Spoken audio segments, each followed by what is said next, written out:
안녕하세요. 문경필 건축사입니다. 오늘 제가 방송을 찍는 이유는 견적서, 내역서 관련해서 좀 내용을 잘 모르시는 건축주분께 좀 좋은 도움이 될 수 있을까 하고 이걸 영상을 찍는 거고요.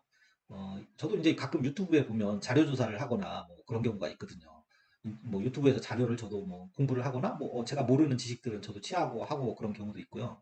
그렇지만 저도 제가 실력이 없다고 볼 수는 없고 저도 한 30년 이상 건축을 해왔고 뭐 건설회사에도 저는 또 있었고 강의도 해보고 해서 누구보다 이제 시공 쪽에는 제가 잘 아는 건축가 중에 하나인데 저는 사실 디자인을 더 이쁜 집을 위해서 노력을 하는 사람이긴 하지만 여러분들이 그 업체 그 시공 건설회사를 선정하실 때 견적서를 보고 내역서를 보고 선정한다는 이런 유튜브에 떠도는 그런 거 글을 보고 제가 이거를 찍게 됐는데 내역서대로 뽑는다 그거 맞는 것 같죠 사실은. 근데 큰 의미가 없어요 여러분들. 내역서가 중요하긴 하지만 여러분들이 50억 이상 한 100억 이런 데 공사하시는 게 아니잖아요. 그리고 여러분들은 관공사가 아니에요.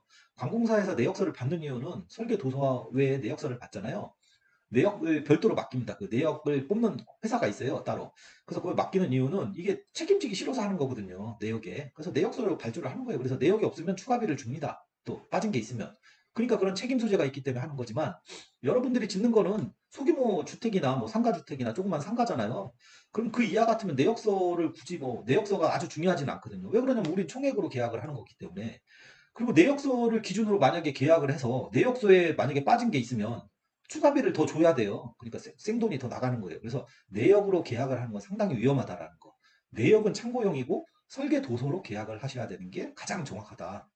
그게 제일 중요하고요. 그리고 여러분들이 잘 몰라서 그러는데 내역서를 건설회사에서 만들면 내 집을 아주 그냥 열심히 해서 그걸 만드는 것 같지만 실제 그렇진 않아요.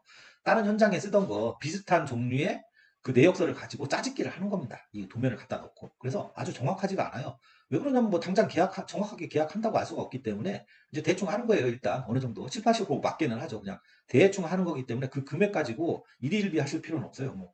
어떤 A 업체는 골조공사가 120만 원이고 C 업체는 골조공사가 150만 원이고 이놈들 도적놈이네? 이렇게 생각할 게 없어요. 총액공사로 하는 거예요. A 업체가 대신 창호가 더 쌀 수도 있고, 전기가 더 쌀 수도 있고, 이런 거예요. 건설업체들, 회사들마다 자기가 이게 싸게 할 수 있는 능력이 있거든요. 그런 부분에 있기 때문에 그거 일일비 할 필요가 없어요.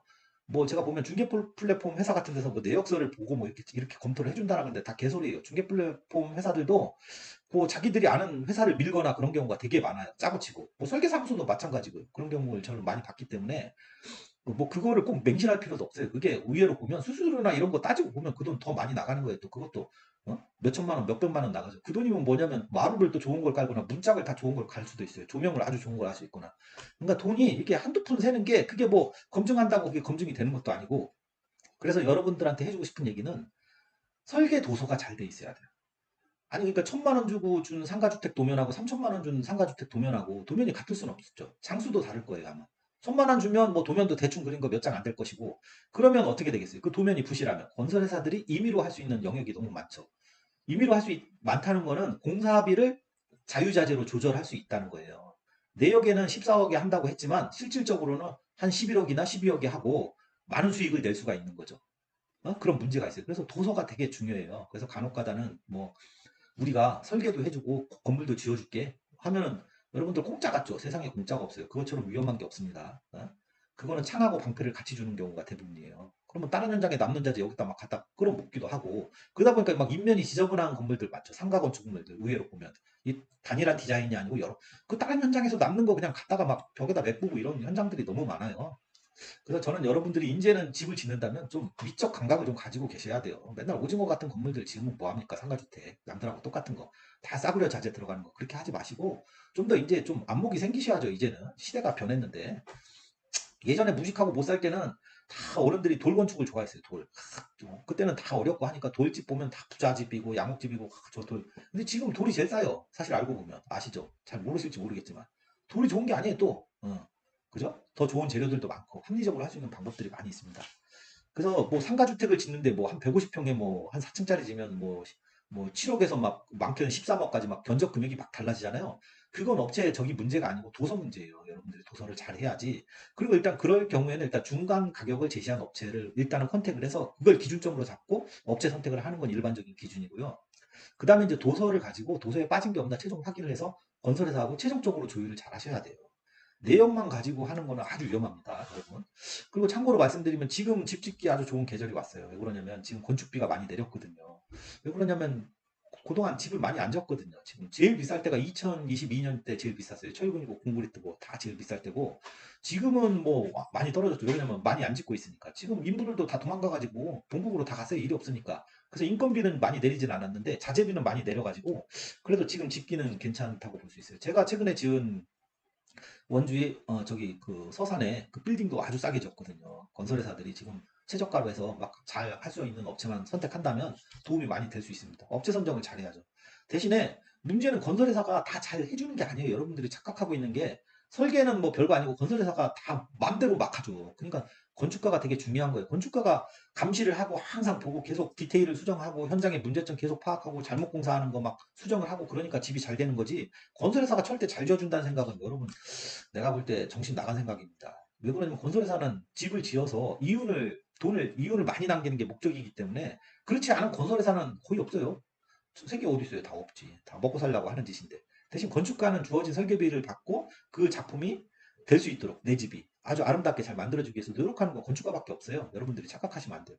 그리고 지역감리 같은 경우도 형식적으로 보는 경우가 많기 때문에 그 주의 깊게 안 봅니다. 저희 현장도 문제가 돼가지고 지역감리가 개판을 쳐가지고 아주 그냥 골조를 몇 번 때려부순 적이 있는데 제가 이제 도면 사진을 보고 다 파악을 해가지고 아무래도 설계자가 제일 잘 알거든요. 도면에 대해서 딱 보면 디자인할 때 고민을 많이 했기 때문에 그래서 건축가의 조력을 꼭 받으셔야 되고 내역서, 뭐 견적서가 뭐 금액이 뭐 그거 금액은 일단 중간치를 잡으시는 게 맞고 그거를 너무 맹신하시면 안 돼요.